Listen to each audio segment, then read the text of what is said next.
तो आज हम लोग सीखेंगे 3B कैसे फाइल करते हैं और उसको रिकन्सिलेशन वगैरह कैसे करते हैं। तो आपने GST-1 अगर फाइल कर रखा है तो 3B में आपको ऑटोमेटिक ITC का वैल्यू और GST लायबिलिटी दोनों आ जाएंगे। देखो जैसे कि डेट दे रहा है कि 20 जुलाई को ये फाइल करना है, तो ये डेट्स याद रखना चाहिए आपको कि 1 कब फाइल करेंगे, ये कब फाइल करेंगे। आपने इसको क्लिक किया, प्रिपेयर ऑनलाइन ऑफलाइन दोनों मोड है। ऑफलाइन में का मतलब है सॉफ्टवेयर से JSON फाइल जनरेट करके सीधे अपलोड कर देना है। ऑनलाइन है कि हम यहाँ प्रोसेस खुद करेंगे। तो हमसे पूछता है कि क्या GST-3B नील तो नहीं है। नील का मतलब क्या है? No ITC, no liability, no sale, no purchase, तो GST नील होगा। अगर है परचेज भी हुआ तो नील नहीं होगा। तो आप क्या करेंगे? नो करेंगे। नेक्स्ट किया, कहता कि देखिए आपका 3B में 1B फाइल हो चुका है, उसका स्टेटस आ गया। 2B भी फाइल जनरेट हो चुका है, यानी कि परचेज का इनपुट भी जनरेट है, और 2B का ऑटो इनपुट क्रेडिट भी आपको मिल जाएगा। मैंने कहा ओके जी। उस दिन तो एक ही दिखा रहा था ना फाइल हो रहा है, आज तीनों दिख गया ना। 15 तारीख के बाद ये एक्टिव हो जाता है। अब आपको कहता है कि आपका एक्टिवेट है, आप पे इंटरेस्ट वगैरह तो कोई लगा नहीं। अगर इंटरेस्ट भी होगा, पेनल्टी भी होगा, तो पिछला रिटर्न जो 3B पे मैंने फाइल किया, अगर वो लेट किया तो उस पर सिस्टम ऑटोमेटिक जनरेट कर देगा इंटरेस्ट। अगर नहीं फाइल किया तो नहीं होगा। तो अब देखो सभी 6 कॉलम आपके सामने हैं। फर्स्ट कॉलम में दिया है tax on outward and reverse charges inward supply, यानी टैक्स जो आपको देना है वो इसमें शो करेगा, चाहे आउटवर्ड सप्लाई पे या रिवर्स चार्ज। दो ही चीज पे ना GST हम पे करते हैं, एक तो सेल करने पे और एक अगर हम रिवर्स चार्ज परचेज करते हैं। तो कहता है अगर दोनों है तो आपका ऑटोमेटिक तो हम ये शो कर रहे हैं, बट फिर भी आप रिकनसाइल करो अपने रिपोर्ट से। तो आप इस पर क्लिक करो तो कहता है कि IGST अगर है एक्सपोर्ट वगैरह पे तो ऑटोमेटिक कंफर्म कर लीजिए, मैच कर लीजिएगा अगर आपने IGST पेड किया है तो। हमने कहा था ना एक्सपोर्ट दो तरीके से होते हैं, एक विद GST, एक विदाउट GST, तो दोनों मैच करना। आगे देखते हैं, कहते देखिए आपका outward taxable supplies other than, जिसके अंदर नहीं है क्या, zero rated, nil and exempted, ये तीन चीज नहीं। तो कहता नहीं है तो फिर क्या होगा? तो कहता है इसका टोटल जो सप्लाई है देखो 3,22,500 रुपये, 250 रुपये है जो सिस्टम कंप्यूटेड है। सिस्टम से कैसे आया? आपने 1 भरा, 1 में जो सेल दिखाई वो यहाँ आ रहा है, तो ये आपको चेक करना है। कहता है इसका जो GST है सेंट्रल 29,000 है, स्टेट का 29,000। हमने कहा ओके डन। तो कहता आउटपुट आपका कोई भी outward taxable supply zero rated अगर है, जो आपने 1 में नहीं शो किया, तो यू कैन आल्सो, अगर शो करते तो वो ऑटोमेटिक आ जाता। अदर देन आउटवर्ड सप्लाई जो नील रेटेड है, एग्जम्प्टेड है, वो यहाँ पे सप्लाई शो करना है, और यहाँ सप्लाई करना है जिस पे रिवर्स चार्ज देना है। क्या देना है? उसका यहाँ परचेज वैल्यू और जो GST लगेगा IGST CGST, क्योंकि ये तो सेल्फ बताना पड़ता है, ये आप बता दो। ये वाला कॉलम है नॉन GST सप्लाई, यानी कि जो ऐसे सप्लाई है, मैं सप्लाई तो करता हूं बट उस पर GST एप्लीकेबल नहीं है, यानी पेट्रोल डीजल ऐसी चीज़ों का सप्लाई, तो वो भी सेल यहाँ पे दिखाएंगे। तो क्या होगा, आपने जब ये सारा सेल दिखाओगे टोटल सेल दिख जाएगी, ये प्रॉफिट लॉस से मैच कर जाएगा। नहीं दिखाओगे तो सिर्फ ये मैच करेगा, बाकी चीज़ें प्रॉफिट से मैच नहीं करेगा। टर्नओवर के लिए गवर्नमेंट ने कहा है कि सारे एड को हम जोड़ते हैं, सिर्फ रिवर्स चार्ज नहीं जोड़ते। क्या नहीं जोड़ते हैं? यानी टोटल ईयर में कितना सेल हुआ उसमें आउटवर्ड टैक्सेबल वाला, जीरो वाला, नील और एग्जम्प्टेड वाला तीनों जोड़ा जाएगा, और इवन नॉन GST भी। और देखा जाएगा कि टोटल सप्लाई तुम्हारा टैक्स बनता है कि जैसे 1.5 करोड़ 5 करोड़ का जो टर्नओवर कंप्यूटेड है वो इनसे कंप्यूट होगा। ठीक है, इनको भरने के बाद आप इनको कंफर्म करेंगे। जब आप इनको कंफर्म करते हैं तो जो था सो सही दिखेगा।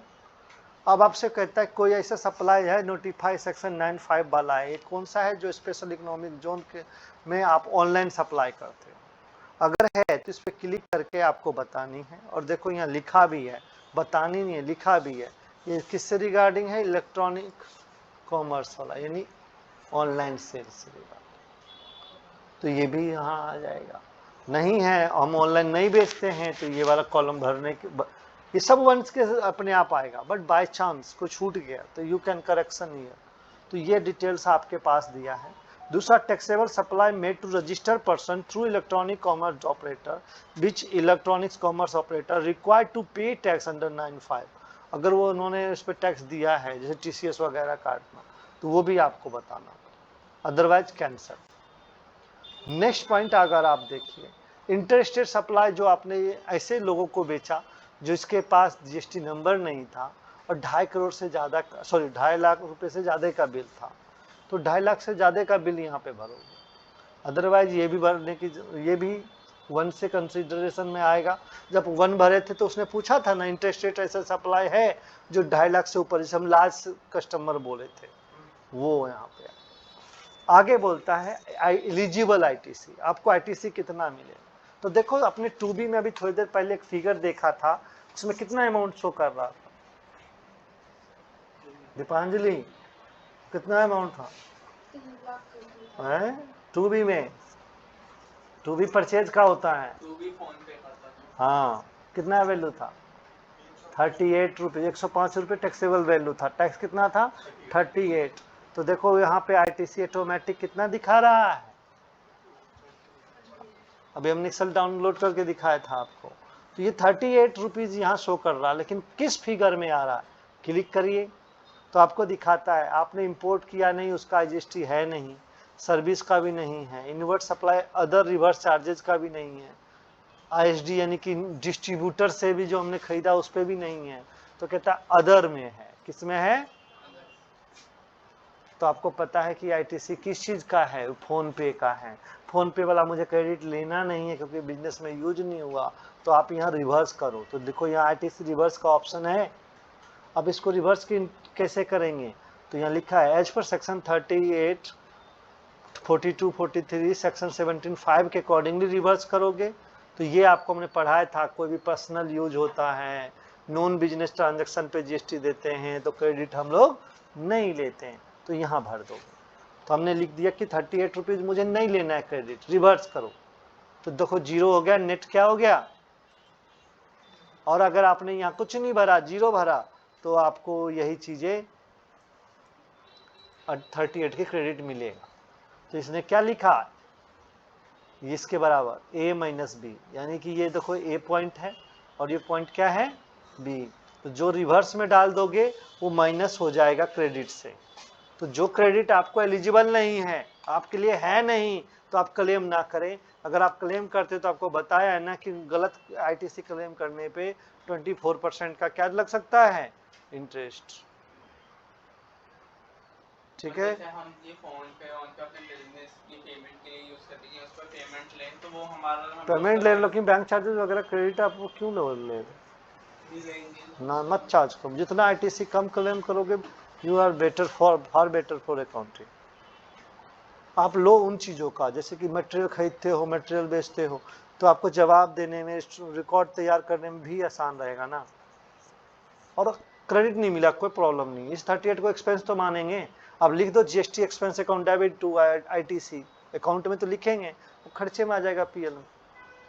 आप इसको एंट्री टैली में तो करोगे, यहाँ खाली माइनस थोड़ी करना है, बुक में भी एंट्री करना है। क्रेडिट मिला तो आप GST input account debit to कर रखे थे, और क्रेडिट नहीं मिला तो आप एक्सपेंस टू इनपुट करो। अब आपके आगे आता है अदर्स। अगर कोई क्रेडिट, अगर आपको लगता है रिवर्स करना है, तो यहाँ पे जो शो करोगे ना, जैसे कभी कोई बिल छूट गया, क्रेडिट नहीं लिए हैं या, तो ये यहाँ शो करना। तो ये बाद में क्लेम हो सकता है, बाद में इसमें जो डाल देंगे वो कभी क्लेम नहीं हो सकता, कभी क्लेम नहीं हो। तो ये कभी भी तुमको संशय है कि इन चीज़ों का क्रेडिट मैं आगे ले सकता हूँ बट अभी नहीं ले, मुझे डाउट है, तो आपने अदर्स में रिवर्स कर लेना, पे कर देना। अब बाद में पता चले कि बिजनेस के लिए ही है और क्रेडिट लेना है, तो वो बाद में क्लेम हो जाएगा। और ये तो साफ है कि क्लेम लेना ही नहीं है दोनों। तो ये लिखा है किस लिए? तो लिखा है eligible ITC section 16(4) restricted due to the point of sale. अगर आपके पॉइंट सेल में रिस्ट्रिक्शन है कि इसको क्रेडिट मिलना ही नहीं है, तो वो चीज़ें आपको जो एलिजिबल नहीं होगी तो ये यहाँ पे दिखाओगे। और ये है कि आईटीसी रीक्लेम, आपको मैंने कहा कि कभी कभी मुझे लगता है कि क्लेम अभी नहीं करना है, बाद में करना चाहता हूँ, तो उसको दोबारा क्लेम करना है तो इस वाले कॉलम में शो करो। तो ये फ्यूचर में होगा। कब होगा ये सब काम? वाट एवर कन्फर्म करें। तो आपने 38 रुपीज़ वहाँ रिवर्स करा, उसका फिगर का इम्पैक्ट देखो, यहाँ से माइनस हो गया 38 रुपीज़, तो अब इसको क्रेडिट नहीं मिलेगा। एग्जेम्प्टेड सप्लाई है तो आप यहाँ रिपोर्ट करो, इंटरेस्ट लेट है ही नहीं, छोड़ो, सेव कर दीजिए। आफ्टर सेविंग दैट आप प्रोसीड टू रिटर्न करोगे। जब आप प्रोसीड टू रिटर्न कर रहे हो तो आपको 3 लेजर मैंने आपको कहा था, cash ledger, credit ledger and liability. तो कैश लेजर में आपका बैलेंस होता, अभी तक उसने चालान जमा नहीं किया है, अगर करता तो यहाँ अमाउंट आ जाता। क्रेडिट लेजर में भी जो कुछ भी नहीं है, नहीं आया, तो कहता कि आपका 29 का 29,000 पेबल बनता है, पे करो। तो मैंने उस दिन आपको कहा था जो पेबल बनता है तो हम मेक पेमेंट करेंगे, तो यहीं से ये कहता है कैश बैलेंस है नहीं, आप पहले पे करो। तो कहता है you want to create challan, yes कर देंगे तो चलान बना देगा। तो ये चीज़ें आपको हमने समझाई थी। जब चलान यस कर देंगे और कैश बैलेंस होगा तो ऑटोमेटिक ही एडजस्ट कर लेगा, उसके बाद ओनली फाइल रिटर्न होगा। क्या होगा? तो ये थी 3B। जो भी फाइल होती है, सो मैं आपको 3B की कहानी समझाता हूँ। लॉग आउट, सॉरी, यहाँ से बाहर, डैशबोर्ड। जो भी रिटर्न फाइल हो जाए तो आप उसका प्रिंट ले लोगे बच्चों। उसका प्रिंट लेने का 2 तरीका है, या तो रिटर्न फाइल रिटर्न में ही जाओ, जिस महीने का आपको रिटर्न प्रिंट लेना है ईयर ले लेना। जैसे कि मुझे मई का देखना है तो मई कर लूँगा, तो मई का भी जब सर्च करोगे तो लिखता है 3B फाइल है। क्या लिखता है? तो यहीं पे क्लिक कर लो, डाउनलोड करने का भी ऑप्शन है, यू कैन डाउनलोड ऑल्सो। तो यहाँ पे दिखाता है कि देखो ये 29/3 आपको मई का देना था, ठीक है। क्रेडिट आपका कुछ भी नहीं है। पेमेंट टैक्स आपने कैश में कितना किया था? 58,006, ठीक है। सेव करो या सिस्टम जनरेटेड में डाउनलोड करो। तो इसी को हम पिछले जो रिटर्न फाइल किए डाउनलोड कर लेंगे, तो यहाँ पे ये डाउनलोड में आ जाएगा।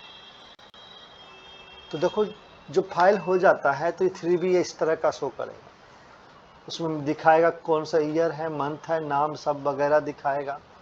देन क्या वैल्यू दिखाए थे, क्या टैक्स बना था, सब आ रहा है ना ऑटोमेटिकली, तो इसका आप क्लेम करो। समझ में आ गई बातें? तो ये एक, तो देखो यहाँ सिर्फ आउटवर्ड है, बाकी चीज़ नहीं है। जो मैंने टैक्स पे किया सो देखो एडजस्ट कैसे हुआ, आईटीसी तो लिया नहीं तो 0 और कैश जो पेमेंट किया तो देखो ये कैश का पूरा पेमेंट ऑफ टैक्स का कॉलम में दिखा रहा कि आपकी टैक्स लायबिलिटी 29,000 सेंट्रल में थी, स्टेट में थी, आपने कैश में पे किया 29,0303 और आपका कोई पेबल बचा नहीं है। पेमेंट किया तो वो लिख रहा है ब्रेकअप ऑफ लायबिलिटी मई में इतना, सेंट्रल में, स्टेट में इतना, बस पर्सन साइन करके अपने पास रख लेगा, क्योंकि ये डिजिटली है, इलेक्ट्रॉनिकली है, तो इसको साइन करने की जरूरत नहीं। तुम चाहो तो प्रिंट करके फाइल में लगा लो, तुम चाहो तो हमारे लॉगिन में है ही, रहने दो।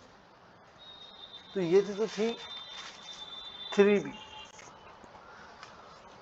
इसके बाद एक आता है एनुअल रिटर्न। तो देखो रिटर्न भरने के लिए सिंपल डैशबोर्ड पे जाइए, तो यहाँ सारा कुछ हो गया। फाइल रिटर्न का ऑप्शन यहाँ भी है। देखो यहाँ टर्नओवर अपने आप ये पकड़ता है, तो ये एस्टिमेटेड है, मतलब इनका मान का चलता है इतना हो सकता है, बट कहता है कि लास्ट ईयर में टोटल आपका यही टर्नओवर होगा। तो हमको ये, हम अपना देखें कि मेरा जो शो कर रहा है वो सही है कि नहीं है। ये ईयरली फिगर है। ये कैसा फिगर है? ईयरली। कौन सा साल लिखा है ये? अब हमने यही लिख दिया 22-23। तो 22-23 में कहता है कि आपका देखो 3185 था और बेस्ड ऑन रिटर्न भी 3185। तो ये टर्नओवर इस तरह से काउंट होता है। समझ में आ गई बात? तो अब हमने को जो ये फिगर दिखा रहा है बच्चों, तो यह आपको देखना है कि इसमें टैक्सेबल जीएसटी वाला था कि नील वाला भी है, एग्जम्प्टेड वाला, सारा मिला के ये अमाउंट मेरे प्रॉफिट लॉस के अकाउंट से टैक्सेबल में सेल में मैच कर रहा है कि अगर ये सही है और मैच हो रहा है तो कोई डरने की जरूरत नहीं है। और कुछ भी ऊपर नीचे है तो आपको इसका करेक्शन करने के लिए 9 दिया है हमने। क्या दिया है? 9। तो 9 जब फाइल करने जाओगे तो देखो कैसे फाइल होगा। तो उसके लिए देखो जी सर्विस में जाओ, रिटर्न के कॉलम में जाना और यहाँ दिया है एनुअल रिटर्न। क्या दिया है?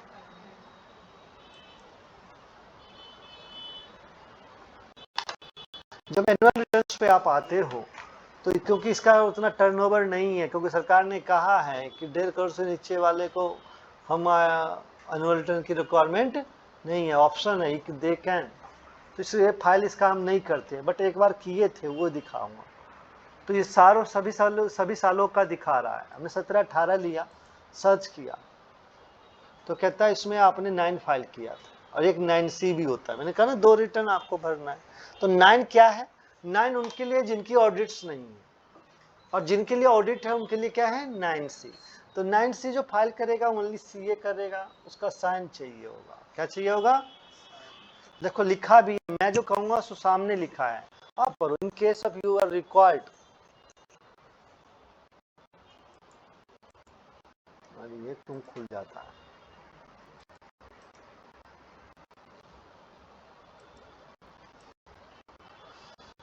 सब चीज यहाँ लिखा हुआ। कहता है अगर नील GST 9 है तो you can file if you have not made outward supply, not receive inward supply, no liability, no claim the credit during financial year, no received any crediting demands notes, no demand और refunds during year, तो आप nil भी भर सकते हो optionally.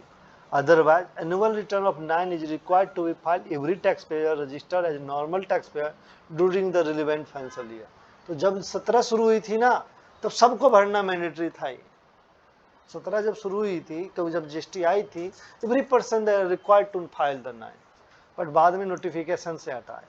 तो कहता है ऑल एप्लीकेबल स्टेटमेंट, क्या कहता है 9 भरने के लिए क्या देखोगे? All applicable statement form 1 3B financial shall be have been filed before filing the return. अब 9 भरने से पहले आपको क्या करना पड़ेगा? सभी फाइनेंशियल ईयर का, पूरे फाइनेंशियल ईयर का 1 और 3B क्या होना चाहिए? फाइल होना चाहिए, तभी वो मैच करेगा। देन कहता है in case you are required GST 9C reconciliation statement certification shall be enabled dashboard on filing the 9 भरोगे तो आपको ये शो 9C भी कर देगा। अगर ऑडिट रिपोर्ट वगैरह देना है तो वहां क्या लगेगा? सर्टिफिकेट लगेगा। क्या लगेगा? ऑडिट रिपोर्ट का बनता है। तो कहता चलो 9 देखते हैं कैसे क्या होता है। मैं इसलिए एक दिखा रहा हूँ, डाउनलोड भी कर सकते हैं हम। तो आप इस पर क्लिक करो। क्लिक किया तो कहता कि देखो ये सब चीजें हैं, ऑनलाइन प्रिपेयर हो सकता है, एवरीथिंग विल बी देयर।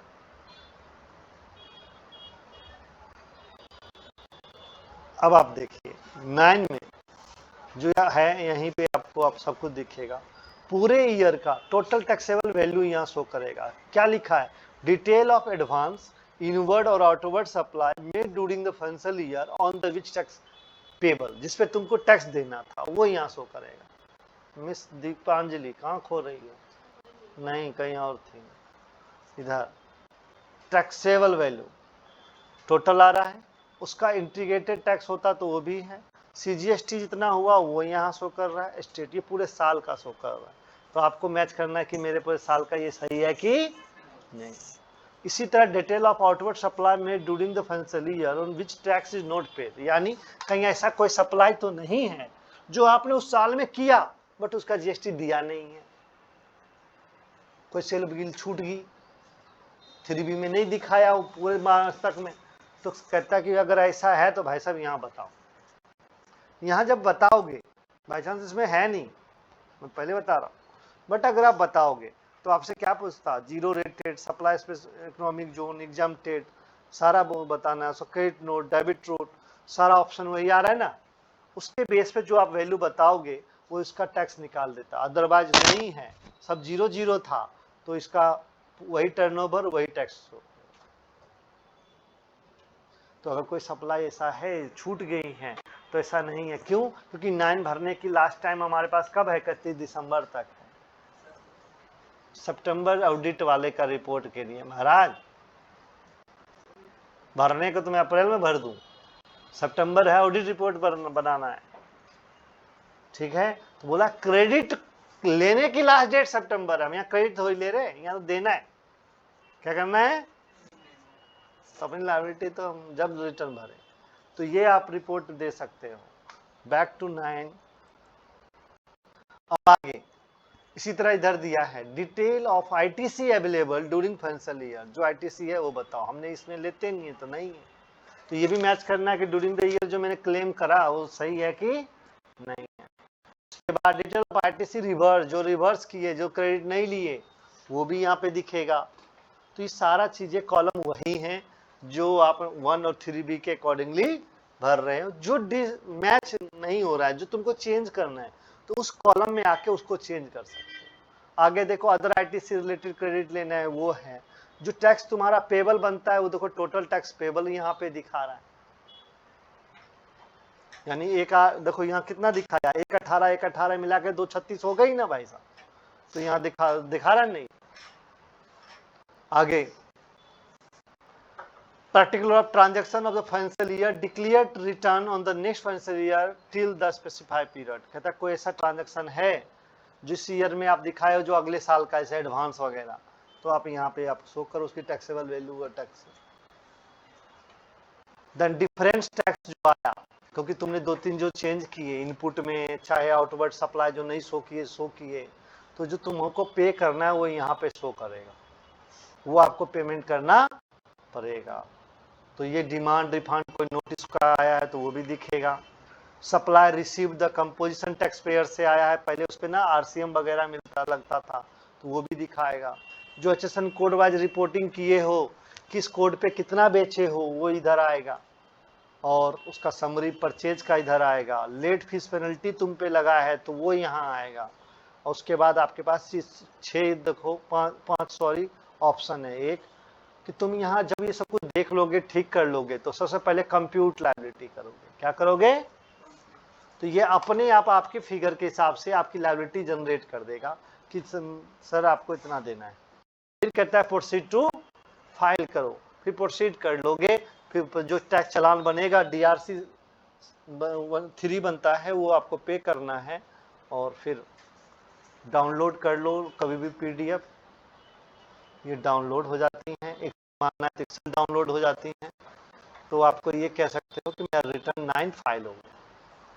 तो 9 क्या है? It's the reconciliation of the returns हैं, verification of the your credits हैं, लायबिलिटी हैं, वो आपको जमा करना, एक तरह से फाइनल रिटर्न है। क्या है? तो जो आपने शो किया, देखो total supply to registered person B2B B2C सबका कॉलम आ रहा है ना यहाँ पे, तो आपको मैच करना है मैं यहाँ पे ठीक हूँ कि यही एक ड्यूटी है जो अकाउंटेंट GST का फाइनल काम करना।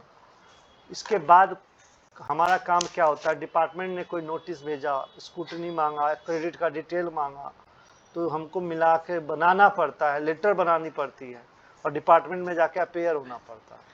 वहाँ अपेयर ओनली कौन होगा? ओनली ऑथराइज पर्सन होगा, जो तुम रजिस्ट्री रिटर्न रजिस्ट्रेशन में दिखाए कि he is the authorise person, वही रिप्रेजेंटेटिव जाके जा सकता है, और कोई भी नहीं जाएगा। ठीक है, तो ये थी 9 किस लिए? एनुअल रिटर्न के लिए। ये कब भरना है? 31 दिसंबर लास्ट डेट है। ठीक है, तो ये मैंडेटरी सभी को अभी नहीं है, ऑप्शनली कोई भी कर ले, और 17 में सबको था, 17 में सबको, अभी है 1.5 करोड़ के ऊपर। क्लियर होगी सभी को? ये हमें टैली से इसको मैच करना है, इसको टैली से मैच करना है। बट टैली से इसको मैच करोगे टैली से इसको मैच तुम करना अकाउंट बनाए, वो जो इनकम टैक्स में भरे हो सो वही ना मैच कराओ। सारा इसमें हमारा तीनों मैच होना चाहिए, इनकम टैक्स में जो बैलेंस शीट PL जा रहा है, GST में जो जा रहा है, शुड बी इक्वल। ठीक है, तो ये थी GST की कंप्लायंसेज। अब कुछ कंप्लायंसेज रिपोर्ट देखने का सिर्फ है, रिकंसाइल आप कर सकते हो। कैसे? सर्विस में जाओ, अब मैं मेनू समझा रहा हूँ, जितने भी मेनूज हैं। तो डैशबोर्ड में तो आपको जानते हो रिटर्न वगैरह चलान शो कर रहा था, कैश का तीनों लेजर शो कर रहा था। सर्विस में आओ तो सबसे पहले रजिस्ट्रेशन है। रजिस्ट्रेशन में कल को कुछ अमेंडमेंट करना है, एड्रेस बदलवानी है, सिग्नेचरी बदलवानी है, तो यहाँ amendment in registration core field भी है, नॉन कोर फील्ड भी है। तो आप यहाँ पे क्लिक करके रजिस्ट्रेशन में जो चेंज करना चाहते हो करवा सकते हो। ठीक है, जो आपने कल एप्लीकेशन दिया उसका यहाँ पे स्टेटस चेक कर सकते हो कि मैंने जो कहा चेंज करने को उसमें क्या आ रहा है। ओके, तो ये रजिस्ट्रेशन से रिगार्डिंग है। Ledger, cash ledger, credit ledger, ये कभी भी आप चेक कर सकते हो। रिटर्न्स, जो रिटर्न भरे हो तो यहीं से रिटर्न डैशबोर्ड पे जा सकते हो, जो रिटर्न भरे हो उसका स्टेटस चेक कर सकते हो, आईटीसी का फॉर्म देख सकते हो, भरे हुए रिटर्न्स कभी भी पूरे 1, 3 भी सब चेक हो सकता है। तो ये एनुअल रिटर्न भी यहीं से फाइल होगा। और यहाँ एक ऑप्शन दिया है टैक्स लायबिलिटी आईटीसी कंपेरिजन, आपने कितना क्रेडिट लायबिलिटी बनी और कितना क्लेम किया वो कंपेरिजन करना चाहते हो, वो यहाँ मिल जाएगा। क्लिक करो तो देखो ईयर पूछता है, मैंने 24-25 ही ले लिया, तो हमसे कहता है 24-25 में ही चलो देख लो। तो कहता है कि देखो तुमने अप्रैल का रिटर्न भरा, मई का भरा है, जून का भी भरे नहीं हो। तो कहता है जून अप्रैल के हिसाब से 57,000 रुपये, 600 रुपये ITR GST 1 में बना, और तुमने 3B में भी 57,600 रुपये ही जमा कराया, तो तुम्हारी कोई शॉर्टफॉल नहीं। तो ये पूरी चेक होता है कि GST 1 की लायबिलिटी, 2B की इनपुट क्रेडिट और टैक्स पेमेंट, ये तीनों मिला के कोई बच तो नहीं गया, गलत है तो वो सब शॉर्टफॉल दिखा। तो ये हुआ 1 साल का, जो अभी करंट का दिखाया बच्चों मैंने तुम्हें, यही आप इससे पीछे का भी देख सकते हो। इस तरह से हर एक शॉर्टफॉल का रिपोर्ट बनता जाता है। कोई हम इंपोर्ट करते, एक्सपोर्ट करते, तो उसका भी कॉलम इसी तरह से बनता जाता है। तो इसको आप कभी भी एक्सेल में एक्सपोर्ट कर सकते, ला सकते हो। तो ये भी ऑप्शन है आपके पास। तो अपनी आईटीसी को चेक करोगे कभी भी। 23-24 देखो, तो यहाँ पे देखो हर महीने का रिपोर्ट दिखा रहा है। तो अकाउंटेंट वो है जो मिस्टेक ना करे। तुम्हारे का नोटिस आ जाएगा, तुमको एम्प्लॉयर फायर हो जाएगा। तुम जीएसटी इसलिए कोई अच्छा सीए नहीं करता है फाइल। 100 में से 80 सीए जीएसटी पे हाथ नहीं डाल रहा है, क्योंकि इसमें रिटर्न भरने वाले को भी जेल है। नॉन वेलेबल ऑफेंस है ये, आपकी गलती नहीं होनी चाहिए। मिस्टेक है तो उसको वेरीफाई करो। वेरीफाई करने के लिए क्या है, अगला रिटर्न में ठीक कर लेना, उसको अवॉइड नहीं करना। अवॉइड कर दोगे तो दिक्कत। ये मत सोचना मैं जॉब छोड़ दिया तो मेरी ड्यूटी खत्म, नहीं, घर तक आएगा वो। इसलिए बी केयरफुल। तो ये थी रिटर्न्स। 9 भी बता दिया हमने। लॉग आउट कर रहा हूं। तो ये थी आपके पेमेंट जो आपने किया है। आप क्रेडिट चालान हिस्ट्री सब चेक कर सकते हो। कुछ चीजें हैं जो यूजर सर्विस दिया है, जैसे आपका कोई सर्टिफिकेट आपको अपना डाउनलोड करना है जीएसटी का, तो यहाँ देखो व्यू डाउनलोड सर्टिफिकेट में जाओ और तुम अपनी सर्टिफिकेट कभी भी कोई मांगे, देखो GST 06 था ना रजिस्ट्रेशन का, आप इस पर डाउनलोड का क्लिक करो। जैसे ही डाउनलोड करोगे तो यहाँ से ये सर्टिफिकेट आपको मिल जाएंगे। आ रहा है ना, पूरे के पूरी 3 पेज का ये होता है।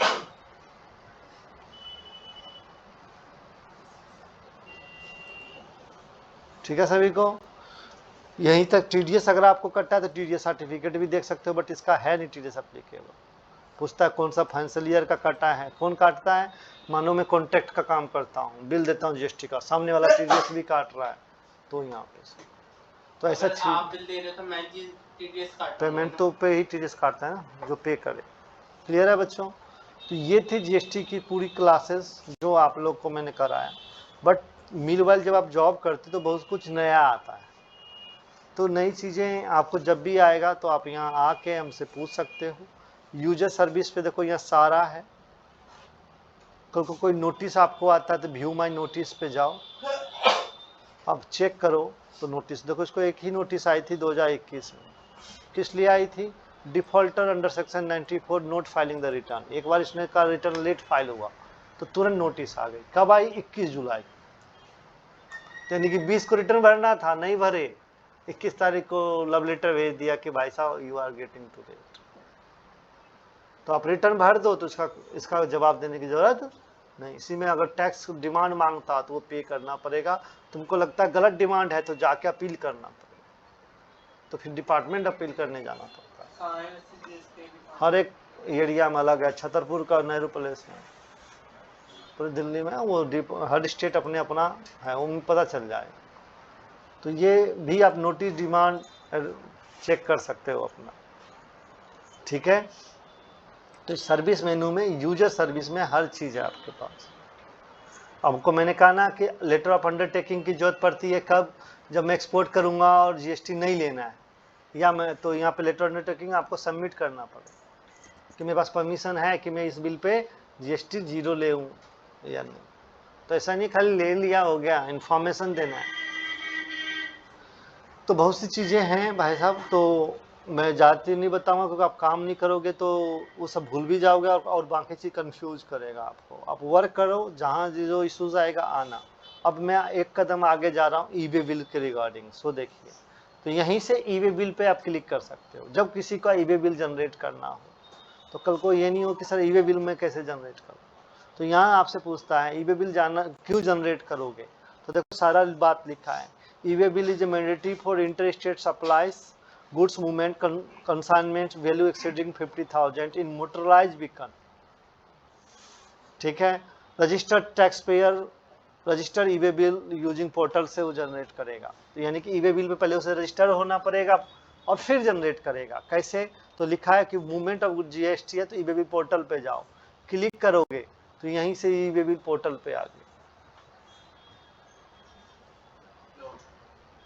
तो देखो आ गया ना ट्रक पे, कहता है देखो अभी तक 464 करोड़ 6 सालों में ई-वे बिल जनरेट हुआ। सारा चीज आता है, देखते जा। तो भाई साहब आप इसको यूज करो। स्टेट में बाहर सेल करते हैं तो पता होगा अलग लिमिट है। हाँ, स्टेट लिमिट है, मैंने कहा था हर स्टेट का अलग रूल है, हर रूट का अलग है। आपको जब दिल्ली लॉगिन जब करोगे ना, तो दिल्ली का जैसे दिल्ली जीएसटी तो दिल्ली वाला ही रूल लागू होगा। और अगर आप बंगाल के जीएसटी लॉगिन से लॉगिन करोगे तो वहां उस स्टेट में जो एप्लीकेबल है वो आए। तो यहाँ पे दिया नहीं जाता है। बंगाल के स्टेट पे जब काम करते हैं, दिल्ली का रूल है कि भैया 1 लाख का अगर गुड्स है विद इन स्टेट तो ई-वे बिल के इंट्रा पे जरूरत नहीं है, अदरवाइज जरूरत है तो जनरेट करो। तो जब वहाँ पे हैं तो आएंगे। तो अपने उन पेट्रोल को आपको देखना है कि मेरे दिल्ली के लिए क्या रूल है, मेरे लिए गुजरात के लिए क्या रूल है, इंट्रा के लिए, किसके लिए, इंट्रा के लिए। यहीं से ई-वे बिल रजिस्ट्रेशन आपको अगर पहले नहीं हो तो रजिस्ट्रेशन कराओगे, और रजिस्टर्ड हो तो लॉगिन करोगे। जब लॉगिन करोगे तो यूजर आईडी एंड पासवर्ड वही मांगेगा जैसे अभी जीएसटी में मांगा, तो यू कैन डू, ठीक है। मैंने आपको कहा था ई-वे बिल बनाने के लिए 3 इंफॉर्मेशन चाहिए, बायर का, सेलर का और ट्रांसपोर्टर का। तो तीनों चीजें हमें इनवॉइस में मिल जाती हैं। जब बिल बनाते हैं इसमें बायर का भी डिटेल होता है, सेलर का भी होता है और ट्रांसपोर्टर का। ट्रांसपोर्टर क्या चाहिए, उसका गाड़ी नंबर, ट्रांसपोर्ट चालान और उसका मोबाइल नंबर, ड्राइवर का नाम और कहाँ से सामान कहाँ को जाना है, और कुछ नहीं। तो आईडी तो वैसे तो नंबर मांगे, तो ये चीजें आपको जाननी। तो ये ई-वे बिल जरूर बनाना, नहीं तो 10,000 का फाइन है। इसी तरह ई इनवॉइस, जब ई इनवॉइस बनेगा तो इनवॉइस आजकल थोड़ा सॉफ्टवेयर ओरिएंटेड है, टैली वगैरह से ही। बट आजकल बहुत लोग ना पहले जीएसटी में बहुत गलती कर रखे हैं, एड्रेस गलत, जीएसटी नंबर, ईमेल कोई भी, मोबाइल नंबर कोई भी, तो लॉगिन नहीं कर पाते हैं। तो प्रॉपरली पहले Aadhaar number, mobile number, email ID check कर लेना कि मेरा जीएसटी में क्या है और वो एक्टिव है कि नहीं। अगर एक्टिव है तो आप जैसे लॉगिन करोगे तो देखो ई इनवॉइस पोर्टल पे जाओ, इनवॉइस पोर्टल पाते हो। ये ई इनवॉइस पोर्टल कहता है कि आप यहाँ से डैशबोर्ड, आपका अपना डैशबोर्ड चेक कर सकते हो कि मैंने अभी तक किसको इनवॉइस दिया है, किसका प्रिंट लेना है तो ले लो। कोई इनवॉइस बनाना है, सर्च करना है तो IRN नंबर मिलता है। देखो इसका क्या कहता है कि पर्सन नॉट इनेबल इनवॉइस, इनका इनवॉइस इनेबल ही नहीं है, लेस देन 5 करोड़। कितना है? हमने क्या कहा, कब जरूरत है इनवॉइस? 5 करोड़ के बाद होगा तो इनेबल। कहता नहीं आपको फिर भी इनेबल करना है तो you can have option enable.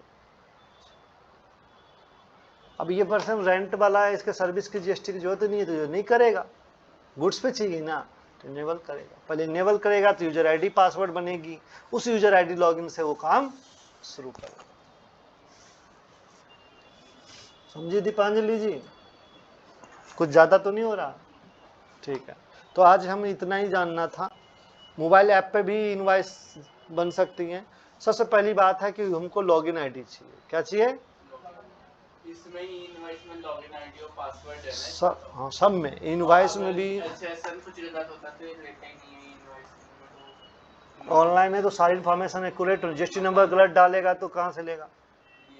Transporter का गाड़ी नंबर सही नहीं डालेगा, उसका लॉगिन आईडी नहीं डालेगा, कैसे लेगा? ईबी बिल भी अब इसी में जनरेट हो जाता है इनवॉइस में, सब कुछ।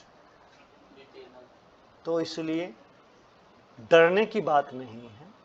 सिस्टम जब मिलेगा, सिस्टम को ऑपरेट करने का टूल्स मिलेगा तो आप सब कुछ करोगे। जब टूल ही नहीं पता तो आप नहीं करोगे। तो ये प्रैक्टिस के ऊपर है। तो इसलिए आप GST का जो हमने वो दिया है आपको प्रोजेक्ट, उसको करो, उसमें इनवॉइस बनाना सब कुछ दिया है, तो वो आपको एक प्रैक्टिस बना देगा। तो ये थी बच्चों ई इनवॉइस के बारे में थ्योरी आपको देना।